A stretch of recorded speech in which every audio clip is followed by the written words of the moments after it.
We are talking today about biblical principles of not datings, but relations between brothers and sisters, girls and boys. And I want to start with this. Probably all of you know the Sermon on the Mount, what Jesus preached there. But do you remember how he finished this sermon? He shared one story about two guys. They were building something. Yeah. This is my I'll try to draw lots today. Hopefully it's not a big desk. Okay, tell me, what was the story about? So one man built his house on a foundation and the rain came. It stood standing, but when the other guy built without a foundation, rain came down. Great, thanks. Story from Sunday school, everybody knows. So let's try to... I think of it every time.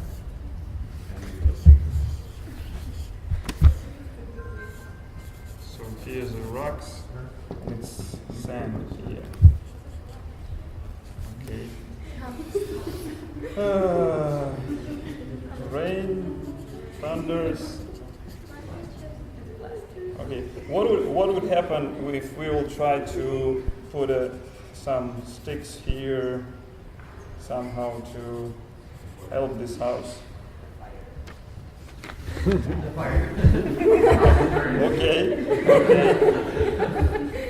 I mean, it doesn't really help anyway. So this house will be just destroyed. So and this is rocks. So this will be the beginning intro of our topic today, because we'll be talking about two ways. I want to present you two ways how we can build our relations before marriage. And there is two ways actually. The way how this world tells us to do this, and how we can see it from the Bible. Do you know the Bible, the chapter of the Bible where it says about datings?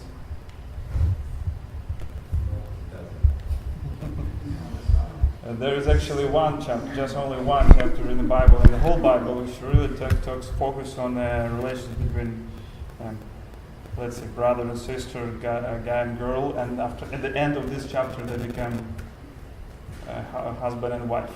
Do you know where it mentions? There are a lot of principles there. We won't talk about this chapter. We'll do the big, we'll draw a big picture of this. This is Genesis 24. But, a lot of good principles. Some of them we'll mention today, not because we don't have a lot of time to talk a lot, because I preached 3 times in our church on this particular topic, so we'll try to do this in 1 hour. Okay, the first, if you have pen or iPhone, you can put it down, write it down, because I think it will be helpful for you. So when we're talking about datings or relations or between girls and boys and how they're supposed to build it, this is, first of all, we'll talk about how the world suggests us to do this. First of all, find the right person. It starts like this. Like everything, you have to find the right person. Or, I don't know how it sounds in English, in Ukrainian it's знайди свою половинку. Yeah. Have you heard this? Do you know where it came from? The idea of this, that you have somebody who is like your face, like second part of you. Have you heard about androgen? Yeah, one. Have you heard about Greek philosopher Plato? So he was the one who built this theory about androgen. Who is this? Can you share? He's like not really man, but someone This is how Greeks believed that God created the world. Created the first person was androgen, like 4 hands, 4 legs. So yeah, thank you. 2 heads. So it was like complete, the whole person, like.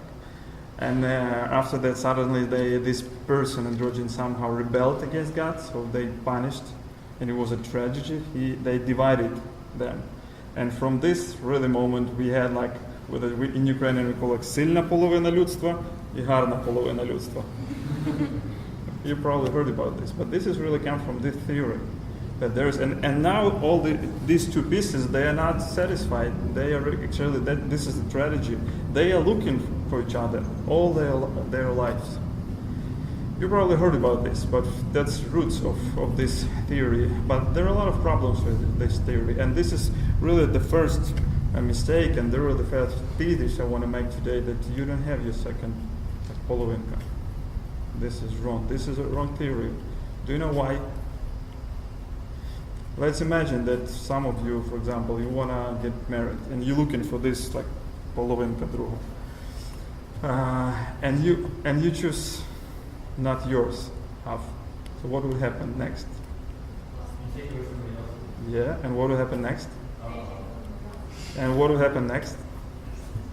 Yeah, so, and what next? Everybody's disappointed, everybody's upset, so all the system, just falling apart. Or, second option, for example, my mom died when I was 4. And my dad, he has his second marriage, so my second mom. So, how many pieces he have? What if she will die? 2, 3, 4, or he can't remarry again, because he has only one. You know where it leads us? So it's not even logical. No, it's a bad theory. We'll talk more about biblical theory, which says you can have a lot of options, actually. Yeah, not just one. Of course, it will be just one. But we'll talk about God's will. But this is the wrong theory that we'll start with. But in a lot of movies, a lot of shows, a lot of books, they tell us you have to find the right person. You'll be happy if you'll find this right, which will suit you. Will be really help you. Like everything you dream, you have to write. If you find it, you'll be happy. So this is really the beginning. But we are talking that this is where it came from, and it's wrong. Second, fall in love. Закохайся in Ukrainian. This is a really, really, really great feelings, Probably all of you already had it. And in a lot of movies, a lot of songs, they're talking about this, falling in love. Not about real love, but about falling in love. Let's say if you are thinking about this person all the time, you can't sleep, you can't eat, you are just thinking about him or her, isn't it love? No, it isn't. It's falling in love. Let's try to do next. How we can divide or compare this falling in love and love? What is distinctions between these two? Yeah. Kind of like attraction. Attraction. It's like attraction is at first sight. Appearance. You mean yeah, something from outside, right? Okay, thanks. Emotions versus action. Emotions, action. Can you tell more? Falling in love is more about the emotions, how you feel. Loving somebody is more about what you do. Mm-hmm. How you Okay, thanks. You can put it somewhere because I don't have enough space here. Yeah, thanks. Yeah.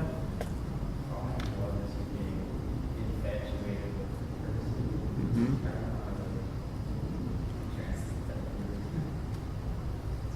obsession.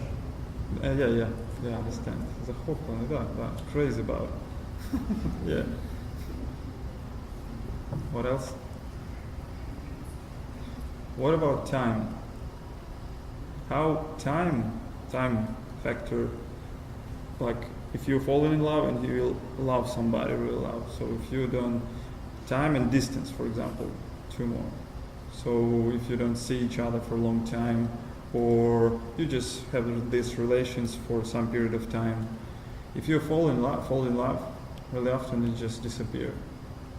But if you truly love somebody, your love is just growing, and distance doesn't count, and the time as well. Fall in love, you can fall in love. Some scientists, they said that it can long till 1 year or 1.5, and it disappears then later. Or as long as you mentioned, know the person from outside. And as soon as she or he opened his mouth, started talking, revealing his heart, it really often it just disappeared again. What else? And this is actually one more factor here that we can add, knowledge. Actually what you just said. You fall in love in somebody you don't know him or her, just you like how she looks like. But when she reveals her heart, you find out knowledge more about her. So you think about should I love her or not. So knowledge, one more. In love, you know everything about this person. His good sides and bad, you know everything, and you still love him or her. So this is love. Third, this is a phrase here. It's really popular in a lot of movies and cartoons in Hollywood. Listen to your heart. Have you heard somewhere? This is false. This is in a lot of movies, but it's in the different phrases. But you can hear this. You have to listen to your heart, not to listen to your parents, not listen to your pastor, not listen to your friends, not listen to anybody. Just listen to your heart or your inner voice or whatever it is. So just listen to your thoughts, your feelings, and do as you hear from inside. Probably I should share that when before I really became a Christian, I used to read Satanic Bible, and some about magic stuff and all this stuff like this, really weird and bad things. And I don't know, did you know, but in their Bible there is a phrase, verse. Actually, they also have chapters, verses mentioned that tell to your heart or say to your heart, I am the Lord. So like I'm a man here, I'm God. Actually, this is what we've heard somewhere in Eden probably, but in other phrase. So that what you hear, what you feel, what you think, what you desire is the most important. You are the Lord of your life. This is a lie which everywhere, and we hear it from different sources. So we'll talk more about what Bible says about this, but fourth, what do you think would be next? So you found the right person, you fall in love, you listen to your heart and your feelings and how you feel sick. What you should do next? Sorry? Propose to start dating or even live together.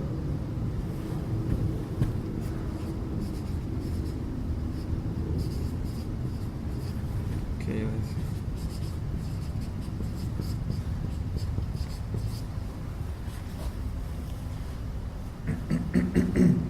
Again, what does Bible tell us about dating? About boyfriend and girlfriend. I was reading the whole Bible, I couldn't find it. I found that there is three actual positions, I should say. Brother and sister. We can say наречена, like the fiancé, and husband and wife. That's it. No boyfriend and girlfriend. And the problem is not just with these names. The problem is what the boyfriend and girlfriend relations want to do with you, with idea of family, and with commitment in the family. We can continue to talk more about the фізичні стосунки, about physical, about all of this stuff. But maybe you have a question to talk more about this. But what these kind of datings want to do, just to take a lot of stuff from family, commitment, all sex and all other stuff, and bring it out from the family without any commitment, without any covenant. Just have it. A lot of people may probably heard say that in Ukraine, I think probably here too, that stamp in a passport, as we say in Ukraine, it doesn't count. It's not a big deal. So I really often say, okay, if it's just not a big deal for you, so do it. And no.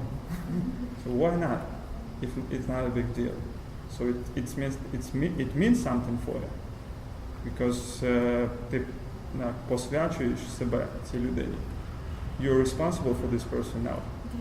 Yeah, you're dedicated to this person. This is a covenant. This is what makes the marriage. Covenant, not intimacy, not even kids, not even falling in love or something like this. And this is only the right time to have these relations in marriage. That's how God created this. And fifth,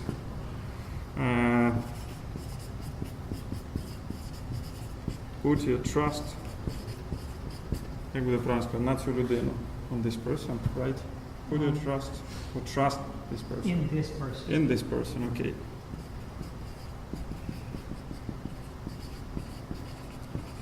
So, I found the wrong person, I fall in love, I'm listening to my heart, we start dating, living together, or actually we can have a marriage or a wedding, and I put all my trust on him or her. She will make me happy. He will make me happy. So this is the paradise. We will live together, we'll have kids, we have a great house, we have a great life, so he or she will make me happy. So this is what actually we hear from or see all over what the world suggests us to do, but what the Bible says us to do. I think you can look on this, sorry for my lettering. Let's try to put another 5 here. It will be the opposite. So what will be the opposite of this? Not find the right person, but be the right person.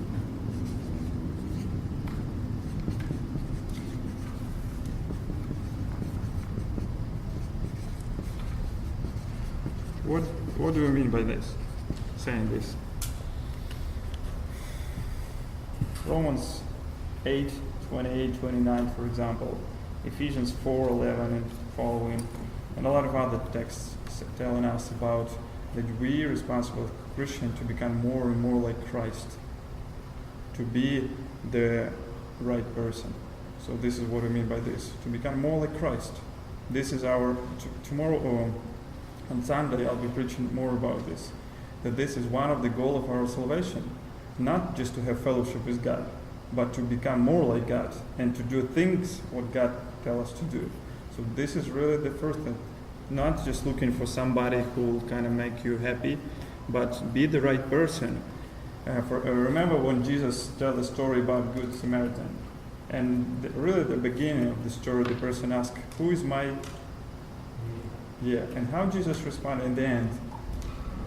He was asking not about neighbor, about this person Samaritan, but the question, how he asked the question, there's the whole idea of all this parable is to whom I can be a neighbor. Who has a need and I can help this person. So this is the big idea of all this parable. So this is be the right person.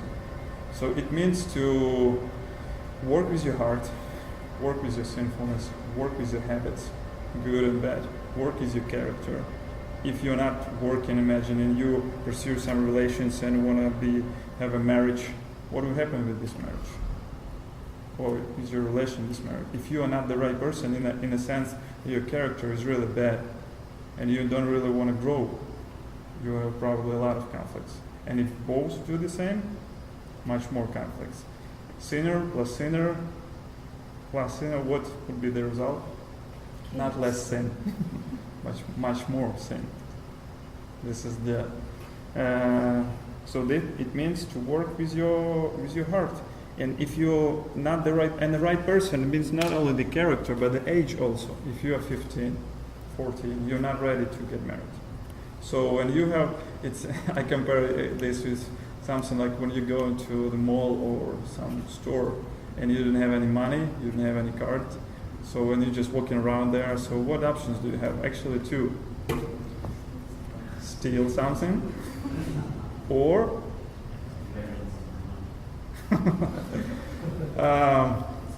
there's a Ukrainian word, розпалюватися. So you're walking around, just looking at everything. You're like, I want this, I want this, I want this, but you can't get it. You just have this tension in your heart. You have struggle it here, or you can steal it. So the same we can do with relations. If you're not ready to get married, you can steal. In the sense, you can sin. You can steal something which does not belong to you. She's not your wife. He's not your husband at this moment. Or you can want to pursue this relation. Of course, you'll be. Як буде розпалюватися, не знаю сказати по-англійськи. Yeah, it'd be like, yeah. And it's hard to do. So it's wise, sorry, if you're 15, you're not ready to get married, not to pursue these relations.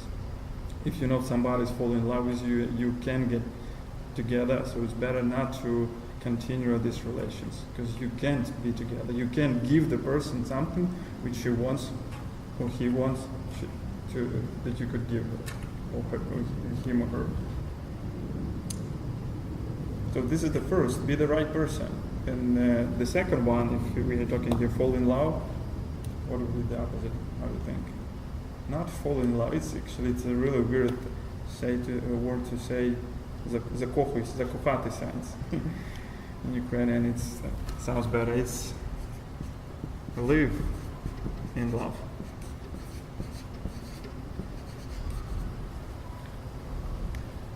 Not just falling in love, but living in love. Ephesians 5:1 and 2.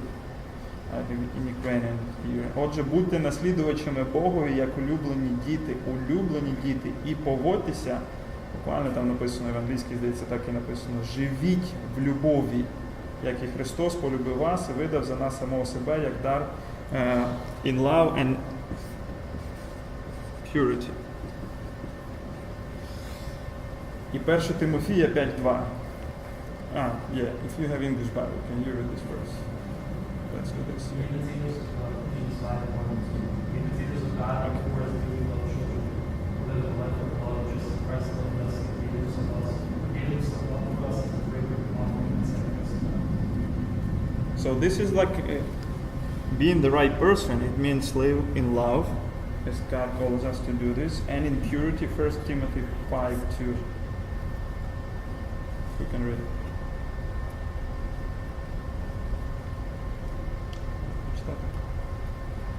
First Timothy, да. Yeah, keep going. Read it.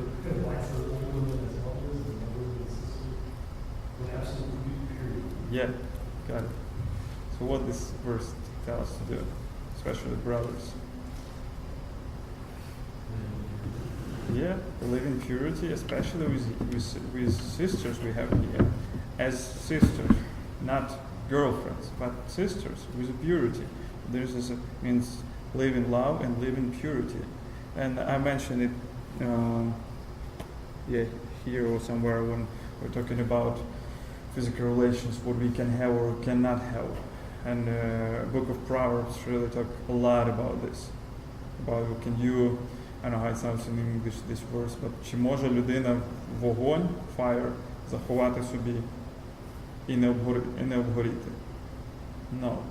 And he's talking about adultery and all this stuff like this, that it will harm you first of all. What do you want to do? But when we're talking about falling in love and live in love, so live in love and purity, it means that we in the church, first of all, here in relations, it means that you have to count or understand each other as the friends. As the friends. And I have a question here for you. Do you believe in friendship between boys and girls? Yes? No? Yes. Raise your head. Your hands if you can. No?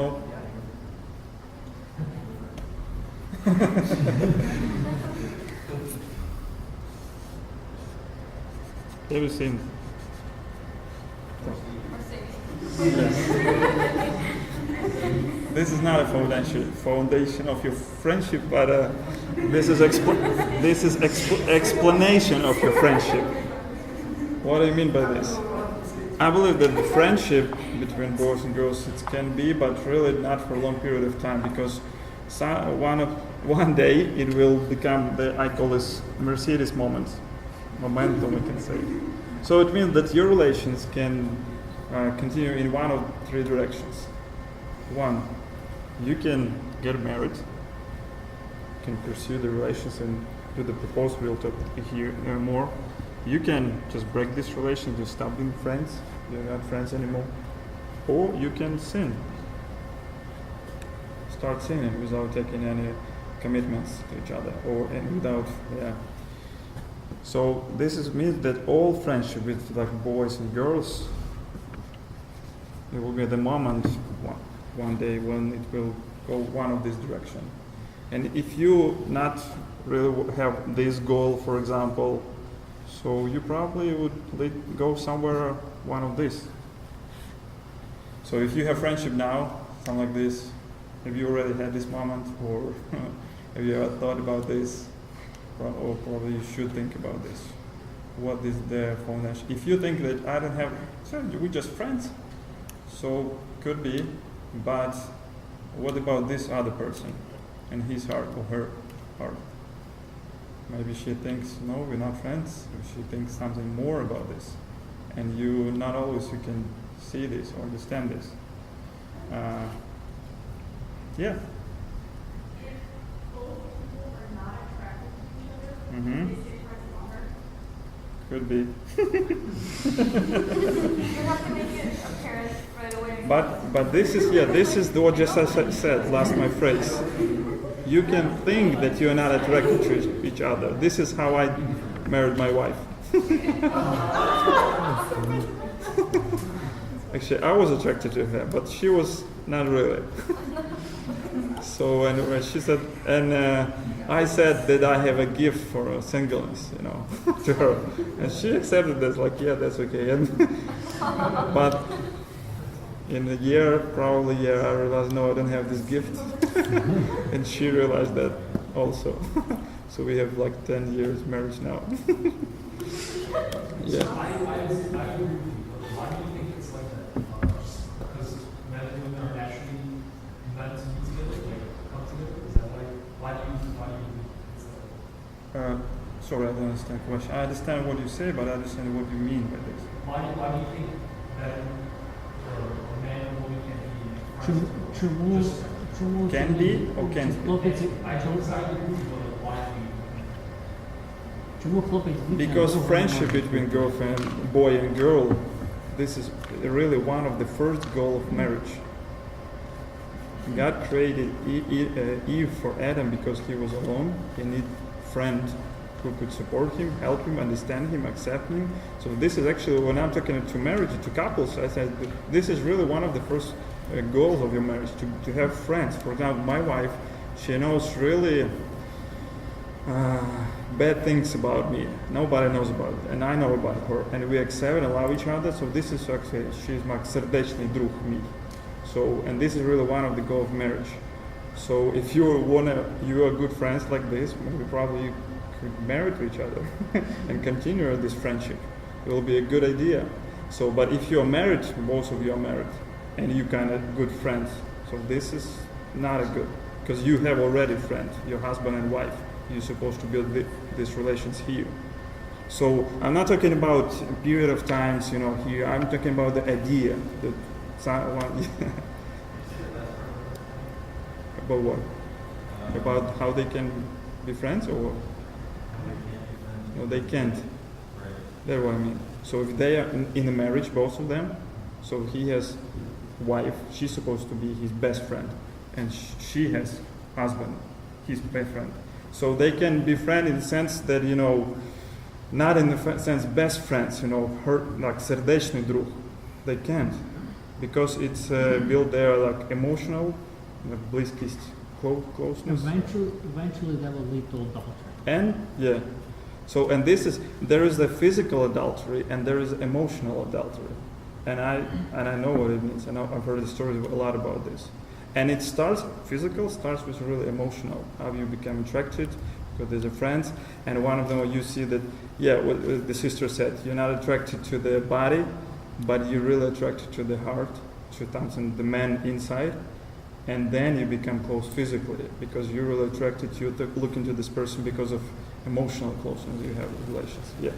Just to make sure we understand it properly. Yeah. Okay. Thanks. Yeah. Thanks for.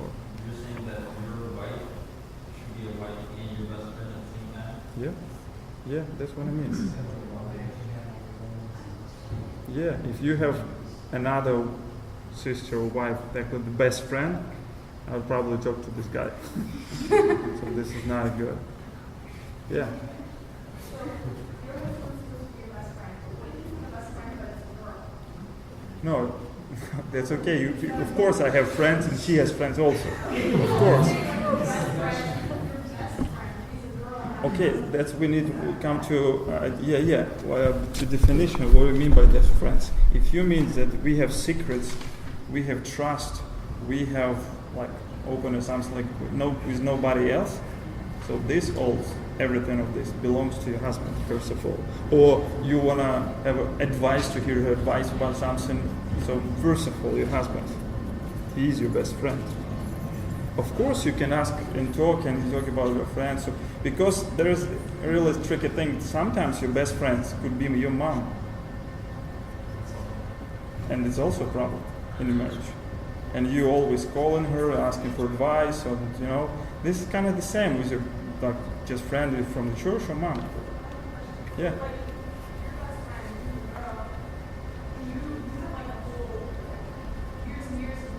Mm-hmm.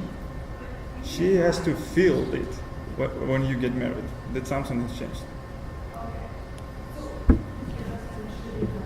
Yeah.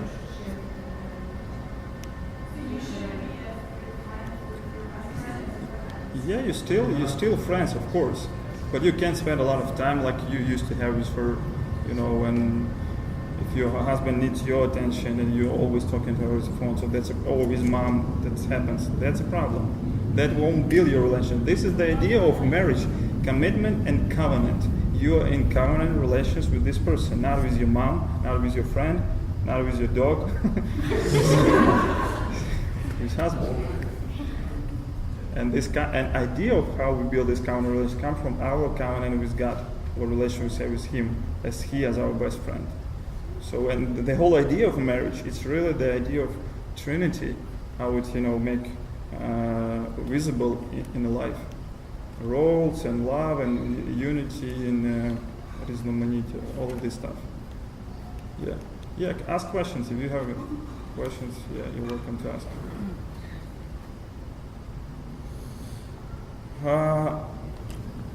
Okay, what will be the opposite of this?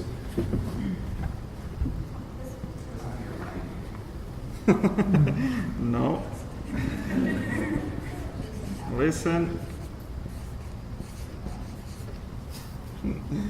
Listen to God. First of all, God's heart. Can somebody read Jeremiah 17:9. Yeah.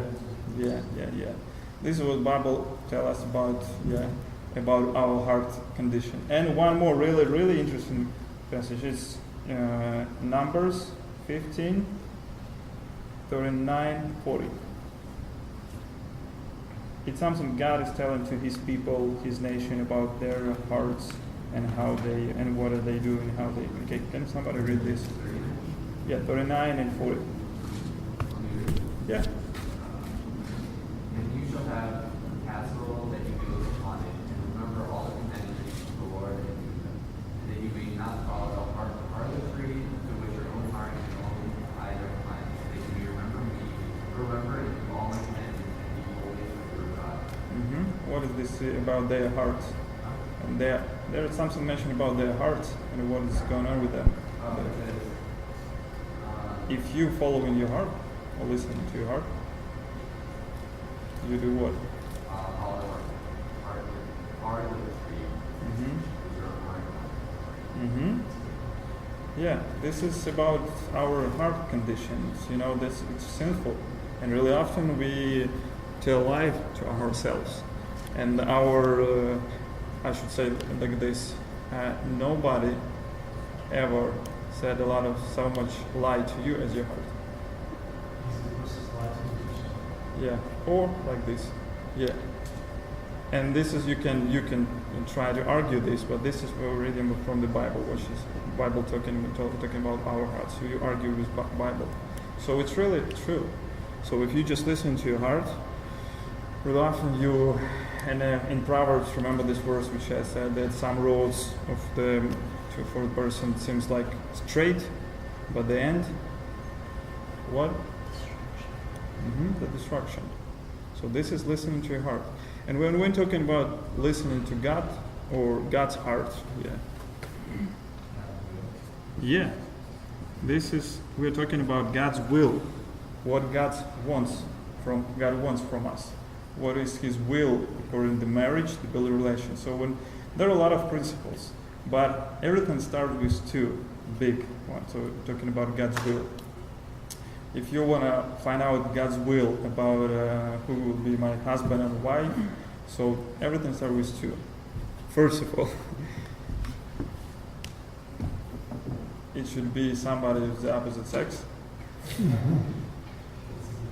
Yeah, and in this culture it's especially important.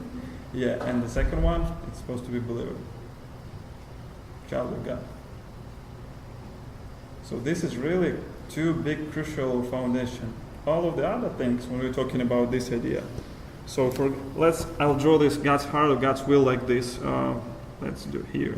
So there is the circle of God's will, which means these two things I mentioned. Something from opposite sex and who is a believer. And in these circles there are a lot of sisters whom you can choose. Of course, there must be attraction, there must be same goals in life. There are a lot of things have to work together. But in general, you can choose anyone. That's true. If you both love God, you can build this marriage. What do you think about this? Yeah. But I want to suggest one more thing for you. So it really will help you in all of these things which, when you're looking for God's will in marriage or finding a job or school. So 1, 2, 3, 4, 5. So this is the pyramid, pyramids. I don't know pronunciation. Okay, how you want to find God's will?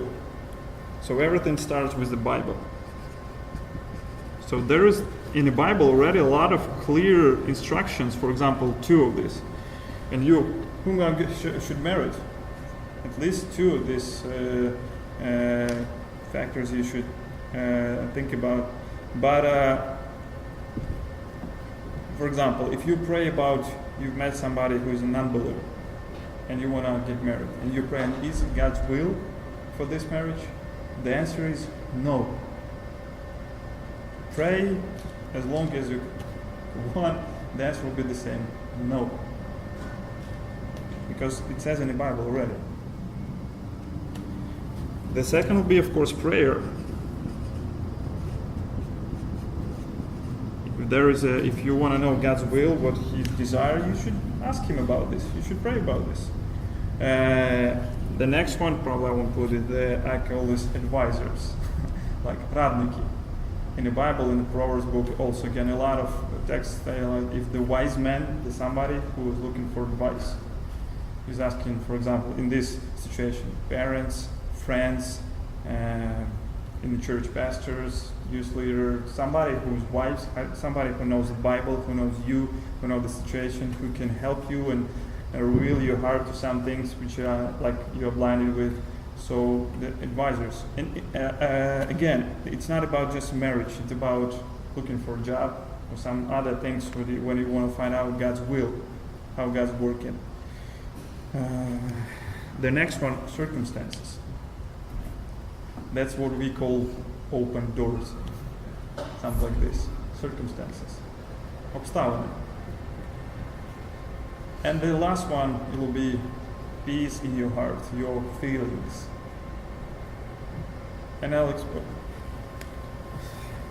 Really often, people doing something like this. They're building their life, and I met people like this. When I was talking about their life, their decision they made, and I draw them this, they said, yeah, I built my life like this, and that's why the life was really destructive. So starting with peace, the feeling in my heart. I think like it's a good idea, so I have peace in my heart. Thank God is leading me here.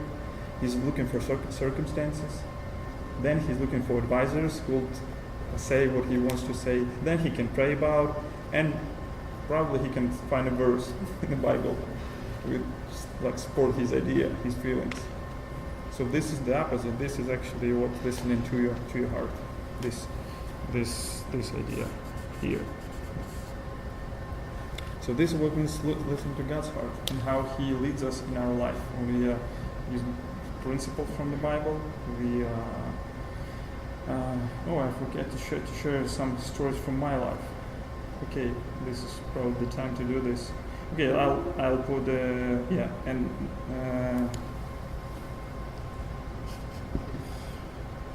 I'll tell one more story about my life. Proposed to what? To marry.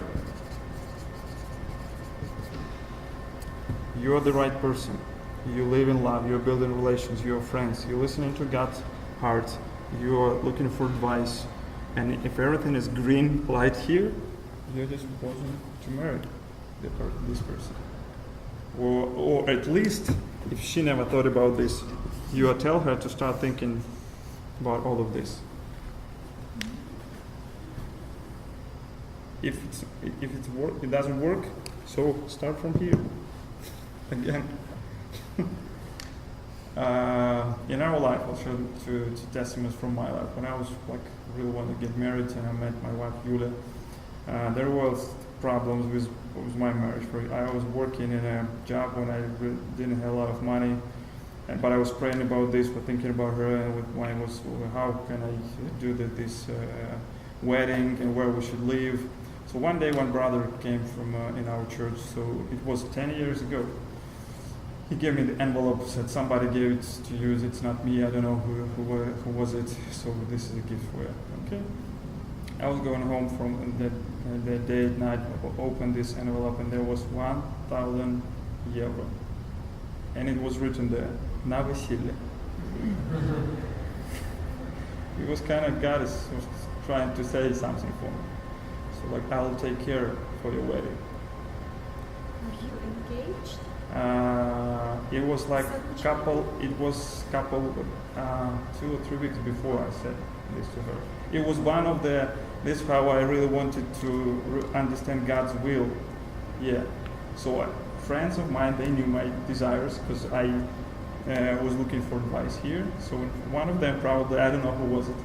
So he gave me this, okay, go forward. When I did it, tell her, okay, my dad, parents, and pastor, everybody will agree. Okay, that's fine. You can. She's a right person to be married with her. So the second big question was where we should live. We were engaged already. I remember that I was reading in the newspaper. It was written that the prices for renting an apartment in Lutsk is higher than in Poland. And I was like, where we should live. And then when I decided I'm trusting God. This is actually, you'll probably understand, will be the fifth. Put your trust, trust God. Yeah.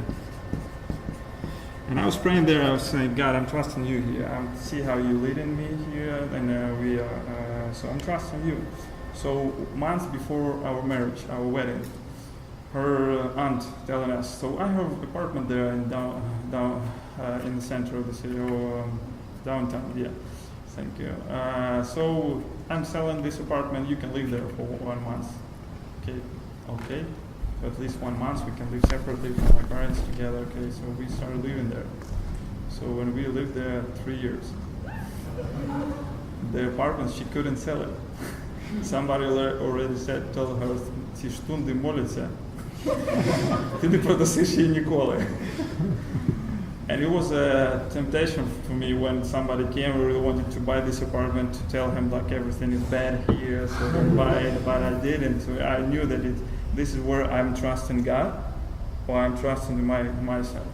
And we lived there, yeah, three years, or two first child were born there. So one of the days she said, okay, you probably better leave. She said it in a nice way, but we left this apartment.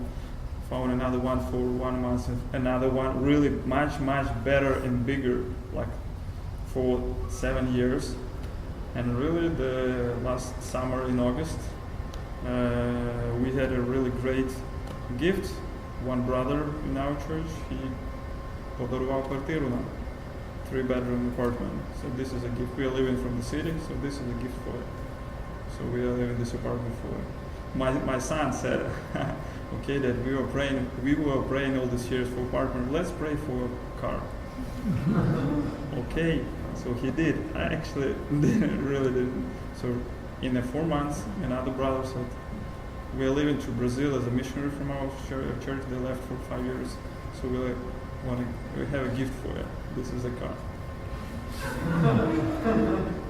This is how God works. And I don't want to say that it will be in your life like 100%. All I want to say, trust God, and if it's His will, He will take care for you, for your marriage, for your relations. He will provide, even if it will be 10 years later. But it's a huge blessing. I couldn't, do something like this, or I couldn't afford this. This is just God's grace. And that's why trust God, not through this person. The biggest problem in a marriage, one of the biggest problems, and probably you've seen this, when you understand the other person, your husband or wife, as your savior. Think about this. There is a hell and there is a paradise. And I'm talking here not about, internal hell. For somebody, it's hell not to get married. This is the hell. This is the worst thing. I don't want to be here. And this is my paradise. To have American dream. To have house. To have our car, husband, kids. And here's the Savior. This guy who brought me from here to there. And this, what Bible calls idol. When we have this attitude in our heart, this is really the hell, and He saves me, so save me. And even if you in a marriage especially, and you think that this is the person supposed to make you happy, He's kind of your savior of your life. You will ruin your marriage. The best marriages, this is the marriage where both of them realized that he or her, not my savior, Jesus is. He saves. He is giving me grace. He is giving me power to pursue, to love, to forgive, to serve to this person, even so sometimes this person doesn't deserve this. But this is the best marriage. Not to understand, so save me or serve me, do for me, so expect something that you have to do something for me. This is the worst marriages, probably. So this why the last passage, Jeremiah 17:5 until 8. We won't read the whole passage, but you should probably read it later. This is really powerful passage about when God says that cursed be the man who put trust on another man or flesh, and blessed is the man who put his trust to God. And he compares him to the bushes, one dry one and really fruitful one. So, and it leads us again to our foundation. Who is our foundation? And trust to whom? To God, or to man, to myself, or to somebody else? Yeah. Jeremiah 17:5, 6, 7, 8.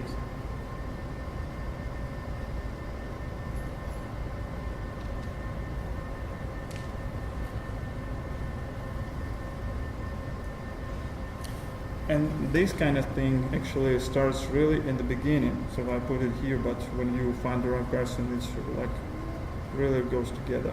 So this is the person I'm to put in my trust into this. So actually it works, like all together. So may God bless you guys to be the right person and to live in love and purity and listen to God's heart, looking for His will, and to trust Him that He will provide and He will bless you. If you'll find the person which loves Christ more than you, which He loves you, and it will be really, it won't be easy marriage. I said sinner for sinner, but God will provide, God will take care. And the best thing is not just about you, that you will be kind of in a good mood, that it will glorify God.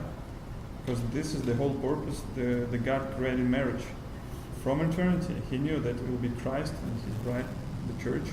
And He was thinking, what the marriage I can create, or what the image I can create, will reflect this idea, this unity. And He created marriage. Husband and wife and kids.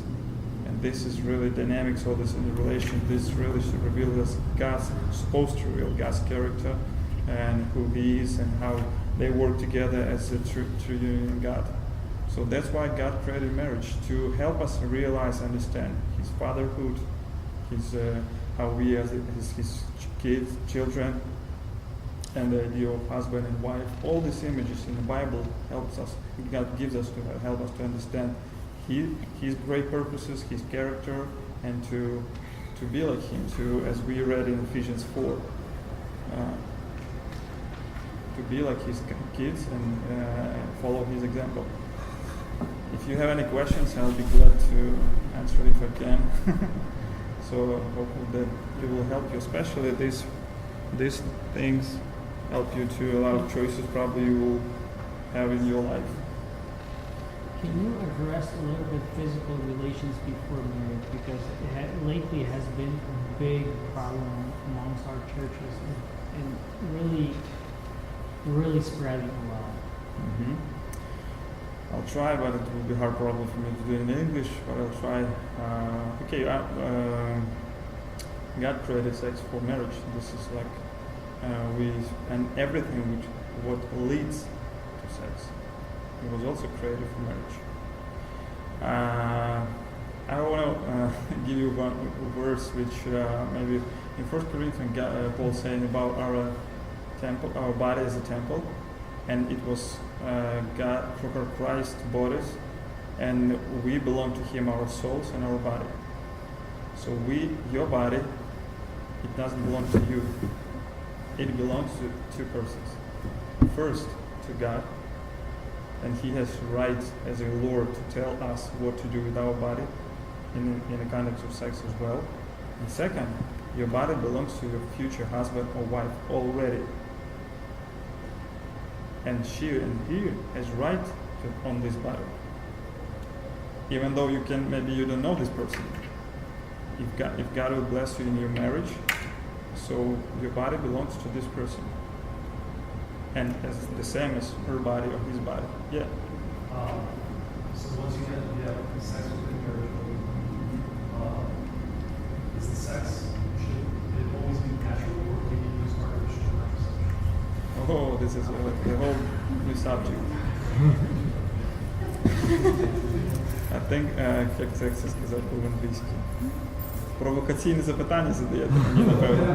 I don't know how you pastors teach here, so I don't want to go. I can tell you what I believe in our church. So how we do contraception, right? Contraception, okay. So because my wife, she works in a pro-life ministry, so they teach a lot of other women about the contraception and all the stuff. What they should use all these drugs or pills. That most of them. I can't give you a list, she probably can, that most of them, a lot of them, they really do the abortion. So in general, we have a couple things that here, not to have sex, if you, or to have sex with я не знаю, як буде по-англійськи сказати це все. Мати інтимні стосунки. Давайте такого запитайте по-українськи. Коли є питання, як планувати плановане народжуваність про це? Окей. Really, простий дуже принцип. Коли ти сієш насіння, воно виростає. Коли ти не хочеш, щоб щось виросло, не сій насіння. In the same in a family. Якщо ти хочеш, щоб не народжувалися діти, не хочеш, щоб не народжувалися діти, Бог дав нам розум, щоб ми могли планувати теж. Це означає, що насіння повинно не потрапляти в жінку. І тоді діти не зачинаються. Те, як ти це робиш, так як я вірю, якщо це робить абортативним методом, мені буде, вибачте, легше українською пояснити, це гріховно. Все, що пов'язано з вбивством дитини, це буде гріховно. Цього не можна робити. Говорячи про це, варто сказати інше, що Бог за те, щоб ми мали багато дітей. Коли сім'я одружується і вони довго не мають дитини, в мене питання завжди. Чому? Можуть бути серйозні причини, окей, я не то, що це зразу повинні мати дітей. Можуть бути серйозні причини. І здоров'я, і навчання на різні моменти. Можуть бути. Але Бог за те, щоб ми мало народжували дітей. З самого початку плодіться, наповнюйте цю землю, щоб ми продовжували не просто там прізвище своє, а виконували Боже повеління, те, що відтворювали його образи і виховували його учнів. І чим більше, звісно, ми народжуємо. Але водночас є інші, ми живемо після гріхопадіння в світі, і не все так ідеально, як було в Едемському саду. В Едемському саду можна було родити скільки хочеш. Зараз ми живемо обмежені часом, фінансами, здоров'ям, багатьма іншими факторами. Це означає, що це, ти не зможеш. Служіння, якщо, я знаю, брат, у нас в церкві є брат, який має 10 дітей. І він дуже хоче місіонером там і проповідувати, і все інше. Я кажу, твоє служіння вдома. Ти вибрав це твоє служіння тепер. Поки вони з тобою, це твоє, коли відійдуть до тебе, будеш собі місіонером. Це твоє першу чергу служіння. Тобто це той вибір, який ти розумієш. Якщо Бог кличе когось до служіння, так як покликав Павла, наприклад, який не мав взагалі дітей, когось іншого може покликати, чи якусь сім'ю, можливо, на якийсь період, куди вони їдуть на якусь місію, не мати якийсь період дітей, це знову, це між ними і Богом Бог кличе, то це буде wise to do. Does it make sense? Відповідаю на твоє запитання трохи? Ми не раз про це говорили. Окей.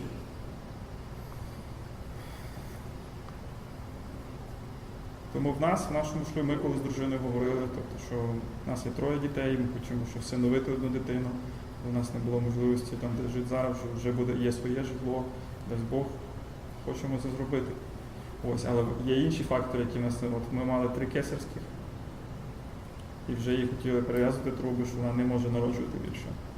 Ми відмовились на цей період, але моя мама померла під час пологів, наприклад. В нас всіх хлопців пов'язані з цим страхи є, з нашими дружинами, з братами моїми. Коли що дружина народжується, що може щось статися. Тому що моя мама померла, коли народжувала мого меншого брата. Через халатність лікаря, яку зробили. Ось. Ми не перев'язалися, розуміючи, я теж багато молився, шукав волі Божої про це, і зрозумів, що зараз це не треба цього робити. Ми довіряємо Богу, що ми не плануємо поки що зараз вагітніти, хочемо, як я кажу, всиновити дитину, але є багато факторів, які впливають на це, що хтось комусь перев'язує труби, і хтось не може мати дітей більше. По таким медичним. Знову таки, це питання довіри Богу. І це питання того, що ми говорили, де не малював цих стосунків з Богом. Є, от коли в нас питання стояло цього перев'язування чи ні, я зрозумів, що є ситуації, де принципи не працюють. Має бути особисте відкриття від Бога.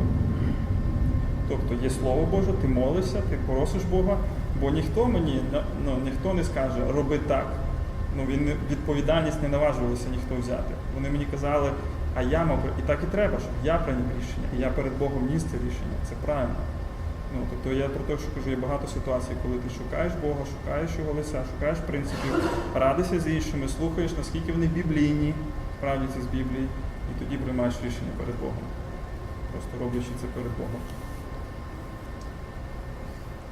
Окей, скільки у нас? 10 хвилин? 12 хвилин.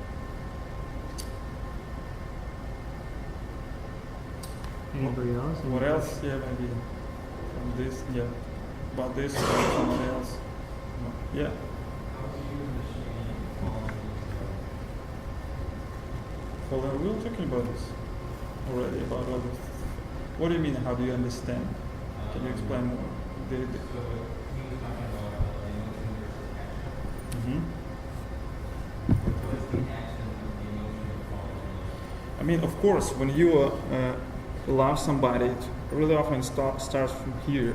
You're attracted to somebody, but you understand that this is not the basis of your marriage, of your relations. Why are we talking about this here? So you have to understand that you falling in love, this is really emotion which is connecting from your heart. You can be blinded, you can tell lie to yourself, you can be attracted just to the body. So this means that when you like fall in love with somebody, you should always remember this third. So, and remember this, what God is telling us, not to build relations. For example, you are attracted to somebody, and what guys always, or not always, often do, he started giving her a lot of gifts, or like dating, or even have them physical relations, really fast, at the really beginning. So it means that they are not building their relations on what God is saying and His will about purity, about love, about all this stuff, but just on being falling in love, about emotions. What my heart tells me to do. I want this, and that's a good thing to pursue girl. To pursue wife, but she's not a wife at this moment. So this where you need some borders to understand that I can't follow my heart here and pursue and do whatever I want here. Touch her, kiss her, and do all of this stuff. Or even build a really close, even without maybe touching, but close relations, like really when you're emotional, kind of addicted to each other. Because I've been there. I know what it means. When I could spend, for example, a week without talking to God and reading the Bible, but I couldn't spend a day without talking to her. What it says about my heart. She becomes an idol for me. This is what I mean by falling in love. That she is the center of your thinking about your life. Already you don't wanna. You can sleep, you can eat. This is just thinking about her, and there is no life if there is no her in my life. And this is an idol. And this is where we need to repent, trust God there, and say, okay. Actually, this was in our relations when I was really fell in love, and Yulia told me that she's leaving for university to another city, to Kyiv, for 5 years. And I was ready to tell her about my kind of feelings, all this stuff. So what should I do? And really, first thing, I really wanted to tell her immediately, I love you, and talk to her dad. And so, but when I was in my quiet time with God, He just told me, trust me, don't do anything here. I said, okay, I will. So in a week maybe, she said, I'm not going to Kyiv. I just changed my mind. I'm going to Odessa. I said, okay, God is doing something here. So she went there with her dad. She passed all the exams and everything. So she's supposed to be there. And she, as she said, she went out from the building, said, I had this kind of strange idea or thought, I won't be here. I'm coming back home. So she came back home, she found a job, and she stayed there. She won't move. She didn't move to another city. And it was a great experience for me to get to know God deeper, trust Him deeper, not to take everything in my hand, and build it on my fears or my emotions, but on a deep trust of God that if He's controlling the situation, He is, and if He's leading me to this marriage, so He will take care of this. So this is why we're talking about foundation. How we want to build a relation, on fear or relying on God. Okay, I just want to add something. You mentioned the person keeps thinking about it. So my classmate guy I went to school with, he was dating this girl, and always on Facebook I saw my love, the love of my life, blah blah blah. They had all these pictures together, but then she broke up with him. So what happened was he actually went and he hanged himself because of that. And so there is no life without her. There was no life without her. And so for him it was the end, and so he just committed suicide. I want to give you one advice. I think my pastor told me this. If you want to build relations with somebody and you're not sure is it her or not, you are just friends, you wanted to get to know her. So build this relation in the same way as you wanted that somebody would build a relation with your daughter. If you would have a daughter in the future, and how you would like that some guy would build a relation with her in purity and love. Or he can imagine he comes to you one day, hey, I want to date with your daughter. We'll kiss each other, we'll just touch each other, we'll have a great fun. Just say, are you agree? Just because my all other friends have girlfriends and I want to also have girlfriends, so this is just why. Or some other reason. Probably not. So do this the same also, understand. And as we said, as a sister. So when you understand that no, she's not the one, so you don't have this really deep pain in your heart because there was a really physical closeness. It's like a glue, when you start have this touching and kissing and all this stuff, and it's really painful when you're broken these relations. So not to cross. And one more story I heard about one lady, maybe я розкажу це українською, то що простіше. Одна жінка хотіла взяти, стара історія давно, в каретах, коли ще їздили. Знаєте, що таке карети на конях? От як кебінс, так? Окей. Що вона вибирала, хто буде вести. Конкурс такий зробила. Одного взяла і повезла, там скеля була така велика, прірва така, і один проїхав за 50 сантиметрів, там, чуть-чуть від краю. Другий проїхав за 25 сантиметрів, а третій проїхав біля самої стіни. Як думаєте, кого вона вибрала? Третього. Чого? Того, що їй не треба оці панти, як кажуть в нас. Їй треба сейфті. Той, хто безпечно проведе її через це. Звідси це історія, фані, але принцип. Вашим фізичній близькості один з одним. Будьте якомога далі від межі, де ви можете впасти в гріх і згрішити. Бо часто молодь питає, можна за ручки триматись, а можна в щочку цілувати, а можна те. Як ближче підійти, щоб не згрішити? А де можна ще торкатися, щоб не згрішити? Wrong question. Як можна далі, щоб не згрішити, а не як ближче і щоб не було стосунків. Бо як тільки ви починаєте, воно завжди хочеться ще, це природньо, але це незаконно, бо Бог цього не дозволяє. Тому триматися якомога далі. Це не значить, що ви ж боїтеся один одного. Але розумієте, що у нас того року було, we had 2 marriages, and one of them was youth leader and another guy, so I talked to them. So I told him that when you enter into these relations, ти не взнаєш себе. Ти змінишся. Your feelings, your thoughts, you'll be changed. So that's why I have to have these strict borders and to have somebody you will be accountable, who can ask you questions about this, and you'll be honest with him. Because you are changing, she changed, that's good, you're attracted to each other, you want to hang on together, be together, but you have to understand that my flesh is not somebody where I have to listen, but to God, to His heart, and to advisor who can help me here. So that's why, as far as you can from this, not as close as you can, without saying, yeah. So, you say, far away, and emotionally, what about that? How are you supposed to be friends? No.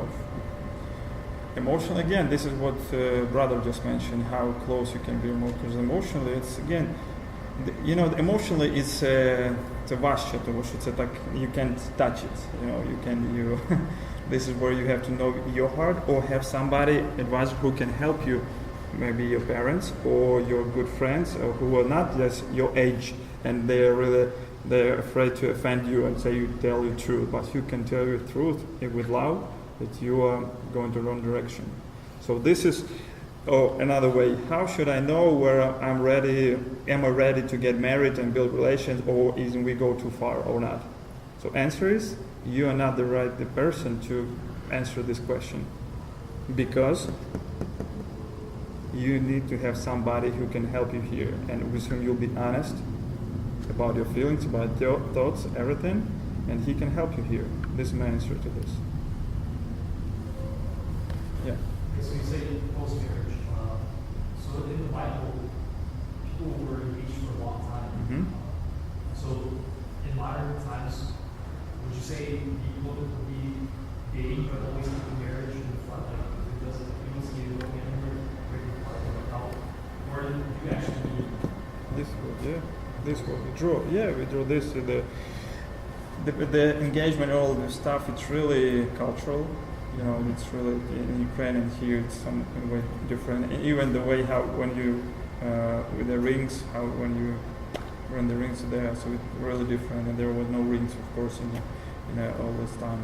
But there is the idea of this when they brought a lot of gifts in the day of engagement. So as the proof that I'll bring back, I'll build my house and I'll take you. So and again, it's everything with all those parables what Jesus said about the bride and groom. So this comes from this idea how he built in his relation with his narachena, and how we can take principles some of here. But this is really actually all the idea of how long it could be. So and some other stuff and the gifts and all of this. So this is really not mentioned in the Bible. An idea that like of a linear that we have to follow. It's really cultural.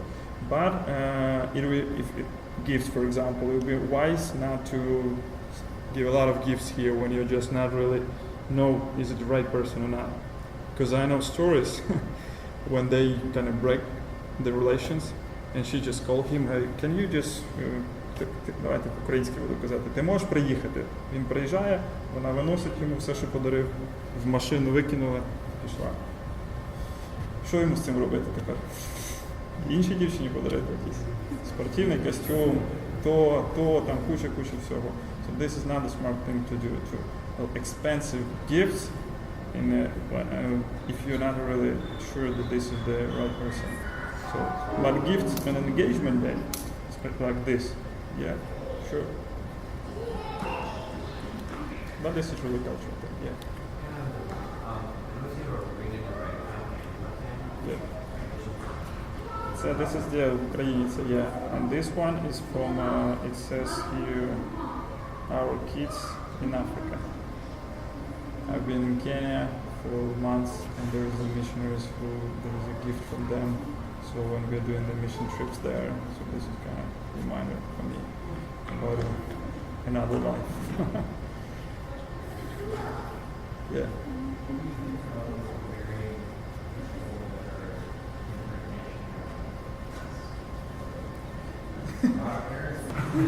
So my answers for this, of course, there is no problem with like God, against racism and all this stuff and nationality. The problem, not the problem, but the issue I should mention that it's different cultures, really different culture. Probably the parents, when they thinking about marriage, they not worry about skin. If it's just about the skin, so this is their problem. Probably they worry more about the different cultures, or Ukrainian and American. If Ukrainian both come together, they have a lot of tensions.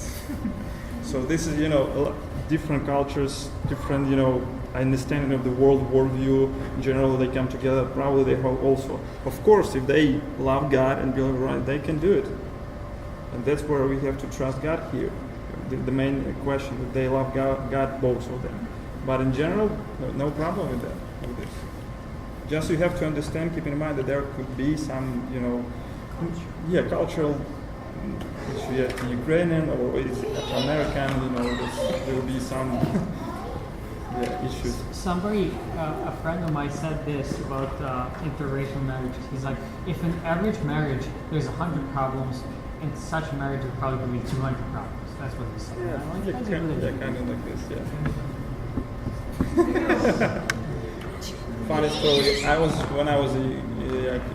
was dreaming to have a wife, which would be we call it mulatka, like mixed black and white. Mixed race. Yeah, X-rays. So my wife, she dreamed about this too. to have husband will be like this. So that's how we met each other.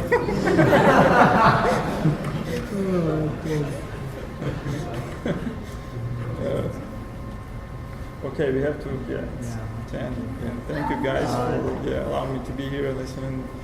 Yeah, I'll be tomorrow here if you have any questions and want to talk more about this or other topic on Sunday. And so I'll be glad to if I can help you in some way. Okay, let's pray.